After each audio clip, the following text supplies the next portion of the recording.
بسم اللہ الرحمن الرحیم۔ ایک بار موسیٰ علیہ السلام نے اللہ سے پوچھا کہ یا اللہ، جتنا میں آپ کے قریب ہوں، آپ سے بات کر سکتا ہوں، اتنا اور کوئی قریب ہے؟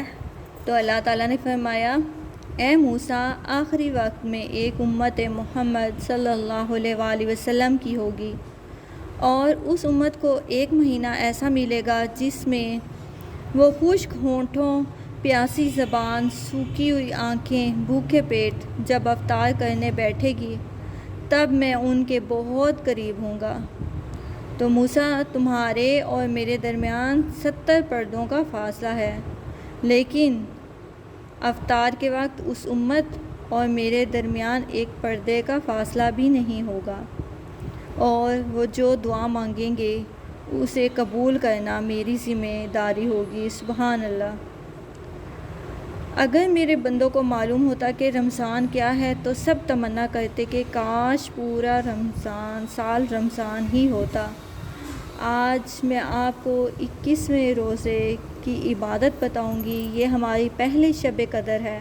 جیسا کہ آپ کو پتہ ہے کہ ہمارا ماہ رمضان کا مہینہ دن بدن کم ہوتے جا رہے ہیں، دن تیسرا عشر شروع ہو چکا ہے۔ تو اللہ پاک ہمیں توفیق عطا فرمائے کہ ہم اپنے گناہوں کو بخشوا سکیں، اور ہم دل لگا کر اپنے سچی توبہ کر کے اللہ تعالیٰ سے اپنے گناہوں کی معافی مانگیں۔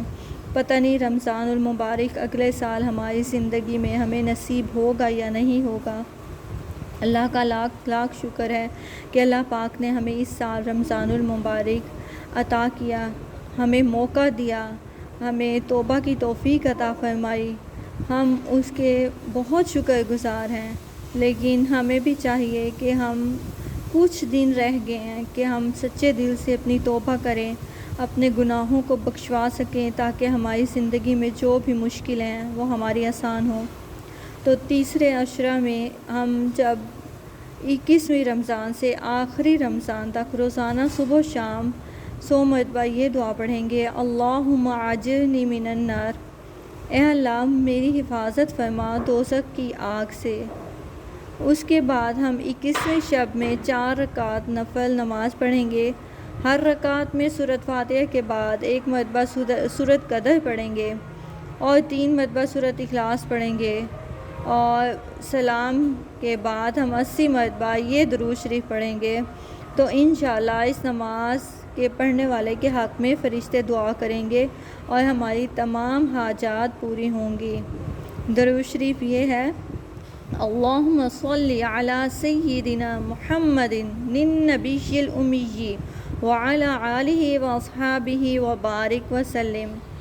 پھر 21ویں شب میں ہی 2 رکعت نفل نماز پڑھیں گے۔ ہر رکعت میں سورۃ فاتحہ کے بعد سورۃ قدر 1 مرتبہ پڑھیں گے، اور 3 مرتبہ سورۃ اخلاص پڑھیں گے۔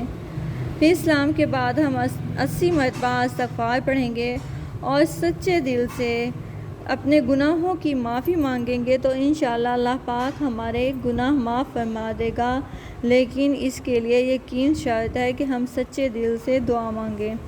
وہ دعا ہے، استغفر اللہ الذی لا الہ الا هو الحی القیوم واتوب الیہ۔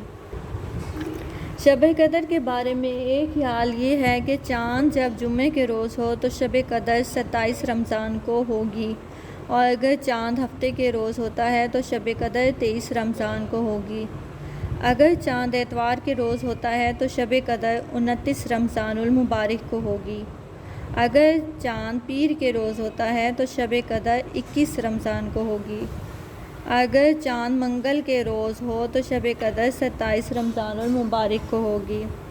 اگر چاند بدھ کے روز ہو تو شب قدر 23 رمضان المبارک کو ہوگی، اور اگر چاند جمعرات کے روز ہو تو شب قدر 25 رمضان المبارک کو ہوگی۔ اللہ پاک ہمیں شب قدر نصیب فرمائے، اور ہماری مشکلیں آسان فرما دے، ہماری ساری پریشانیاں دور فرما دے، اور اللہ پاک ہمارے گھروں میں کھلا وسیع حلال رزق عطا فرما دے، اور اللہ پاک ہمارے دلی جو جائز حاجات ہیں ان کو جلد از جلد پورا فرما دے۔ آمین۔ جزاک اللہ۔